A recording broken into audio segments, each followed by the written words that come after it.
विधि का विधान एक प्रेरणादायक एवं मार्मिक लंबी कहानी। गांव का लड़का अर्जुन बिहार के एक छोटे से गांव धनियवा में अर्जुन नाम का एक बालक रहता था। गरीबी, घर, टूटी झोंपड़ी, खेत नहीं, सिर्फ मेहनत करने वाला बाप और एक बीमार माँ। अर्जुन बचपन से ही समझदार था।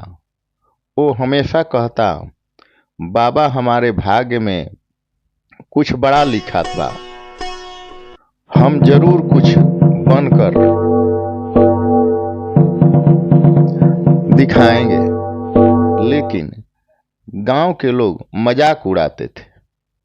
ये विधि का विधान के भरोसे जिपड़ तो भूखी मरे।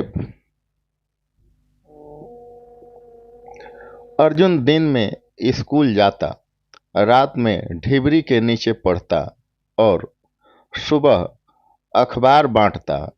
जीवन कठिन था, पर उसका हौसला उससे भी बड़ा था। संघर्ष बहुत बड़ा करना होता था। संघर्ष का सफर। मैट्रिक में उसने पूरे जिले में टॉप किया। गांव वालों की आंखें खुली की खुली रह गई। लेकिन शहर जाकर आगे की पढ़ाई का खर्च अर्जुन के पिता के पास कुछ भी नहीं था। तभी गांव के एक रिटायर मास्टर जी ने कहा, बेटा पढ़ाई रुकनी नहीं चाहिए। यह विधि का विधान है कि तू आगे जाएगा, मैं तेरी मदद करूंगा। अर्जुन पटना गया, वहीं छोटा मोटा ट्यूशन पढ़ाया और बीएससी किया। फिर यूपीएससी की तैयारी शुरू की। 2 बार फेल हुआ। तीसरे साल में जब खाना तक नहीं था, एक दिन उसने माँ को फोन किया, माँ लगता है हम ना कर पाई।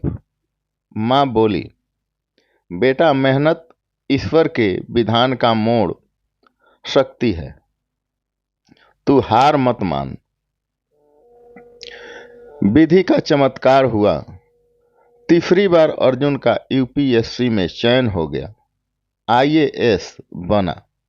पूरा गांव टेलीविजन पर उसका नाम सुन रहा था। वही अर्जुन जो कभी चप्पल तक सिलवाता था, अब लाल बत्ती की गाड़ी में आया। उसने गांव में स्कूल बनवाया, अस्पताल खोला और हर बच्चे को शिक्षा दिलाने की शपथ ली। गांव वालों ने तब कहा, अर्जुन सच में यह विधि का विधान था, लेकिन तेरी मेहनत ने उसे साकार किया। सीख। विधि का विधान केवल भाग्य नहीं, बल्कि हमारे कर्म, साहस और धैर्य का परिणाम होता है। अगर इरादा सच्चा हो तो विधि भी रास्ता बदल देती है। दोस्तों, अच्छा लगे लाइक, शेयर और कमेंट में हर हर महादेव अवश्य लिखें।